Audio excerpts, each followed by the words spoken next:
şiələr səni səsləyər, gözünün yaşın ələr ağlayar. Hanı müntəqim, hanı dadirəs, necə gör dili deyər ağlayar. Çəkib intizar, ağa gəl deyər, ili ayı sərbəsər ağlayar. Dilimizdə əzbər olub adın, deyir üç qana, qanalan gələr. Ağacan, ağacan, ağacan gəl, ağacan, ağacan, ağacan gəl. Hamı dil şikəstələrin qanında, şürəklilərdən alan gələr. Gecə gündüz ağlarıq istərik ki, haçan imani zaman gələr. Ağacan, ağacan, ağacan gəl, ağacan, ağacan, ağacan gəl.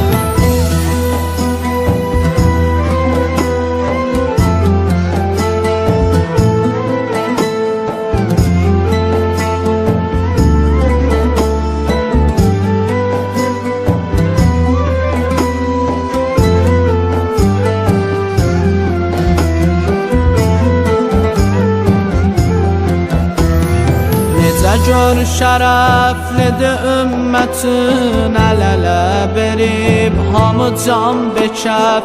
Yerin üstə fitnə tapılmasa, ölə öldürə tanınıb hədər. Eləyib başı ilə canım fəda, qala bu şəriət ilə şərəf. Ağa aşıqın dödəyər müdam, başım üstə sayə salan gələr. Ağacan, ağacan, ağacan gəl, ağacan, ağacan, ağacan gəl. Hamı dil şikəstələrin qanında, şürəklilərdən alan gələr. Gecə gündüz ağlarıq istərik ki, haçan imani zaman gələr.